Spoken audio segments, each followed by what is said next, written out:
ఓం శాంతి. ఓం శాంతి.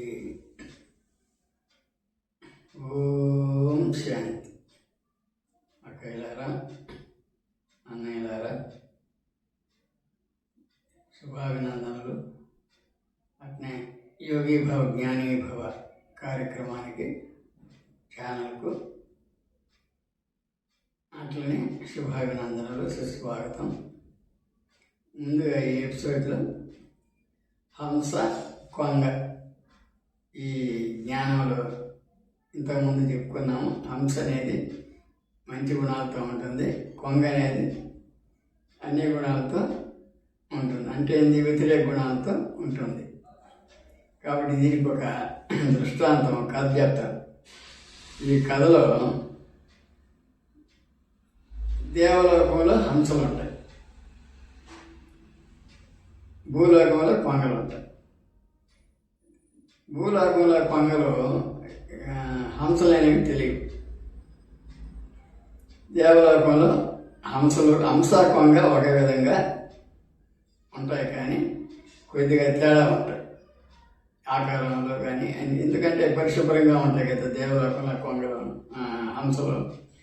ఆ హంసలు ఒకనొక కొంగ హంస భూలోకానికి వచ్చింది. భూలోకంలో కొన్ని కొంగలు అట్లా పొలంలో తిరుగుతూ ఉన్నాయి. చేపలు, ఎండ్రకాయలు, అవి నత్తలు అవి ఏరుకొని తింటున్నాయి. ఇప్పుడు దూరంగా ఈ హంస, అంటే దేవలోకం వచ్చిన హంస అక్కడికి తిరుగుతూ ఉంది. భూలోకం కాబట్టి పరిశీలిస్తూ తిరుగుతూ ఉంది, దూరాన్ని అటు ఇటు చూస్తూ ఉంది. ఈ కొంగలన్నీ ఏదో మన జాతి కొంగ వచ్చినట్టు పసిగట్టి వచ్చేసి బిలబిల అంటూ ఆ హంస దగ్గరికి పోయి దాని రూపురేఖలు ఎక్కడ పైన మలినం బురద లేదు కాబట్టి దాన్ని వింతగా చూస్తుంది కాబట్టి అప్పుడు ఈ హంస ఎవరు మీరు అని అడిగింది. మేము కొంగలం, భూలోకంలో ఉండే కొంగలం. అయితే ఏం చేస్తుంటారు మీరు? మేము అట్టా తిరుగుతాము, చెట్ల మీద ఎగురుతూ ఉంటాము, అట్టా తిరుగుతాం, ఇట్టా తిరుగుతూ ఉంటాం. మీదే ఊరు అని ఈ కొంగలంటే. ఈ కొంగలని అడిగిన తర్వాత మాది దేవలోకం అని చెప్పి. దేవలోకమా? అది ఎక్కడ ఉంది అని చెప్పి. పైన ఉందని చెప్పి. పైన మేము కూడా ఎగరుతాం కదా, మాకేం కనపడదు అని ఈ కొంగలు గోల చేస్తుంటాయి. ఆ తర్వాత అక్కడ దేవలోకంలో ఏమేమి ఉంటాయి? పెద్ద పెద్ద భవనాలు ఉంటాయి, పెద్ద పళ్ళ చెట్లు ఉన్నాయి, అమృతం తాగొచ్చు, అక్కడ తాగొచ్చు, ఇక్కడ తాగొచ్చు అని చెప్పేసి ఈ హంస బాగా విభిళ్ళు ఊరుస్తూ చెప్తుంది. అప్పుడు ఈ కొంగలు ఈ కొంగలనేవి వాటిని అవి మాకు తెలియదే అని చెప్పారు. మా దేవాలయం రండి మీకు చూపిస్తానని చెప్పి. మేము అక్కడ వచ్చేది, మేము అక్కడికి ఉండలేము, మాకు చెట్ల మీద గాలి బాగుంటుంది అని చెప్పి.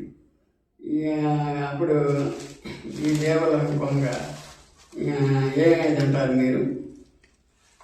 మేము పంచపక్ష పరిమాణాలు తింటాం, మంచి కూరగాయలు తింటాం, మంచి పళ్ళు తింటాం, అంటే మేము శుభ్రంగా ఉంటాం, మేము తేనె తాగుతాము, అవి తాగుతాము, ఇది తాగుతామని చెప్పారు. అప్పుడు ఒక కొంగ నత్తలు తినవా? ఎండ్రకాయలు తినరా? చేపలు తినరా అని అంటారు. అప్పుడు హంస నవ్వద్ది, మాకు అవన్నీ అక్కడ లభ్యం కావు. మాకు పళ్ళు, దేవదారు చెట్లు అన్నీ మేము ఆ పళ్ళే తింటాము. మా పూర్వీకులు అందరూ ఆ పళ్ళే తింటారు, మేము అవి భక్షిస్తాం, పంచభక్ష పరమాన్నాలు తింటాం అని చెప్తారు.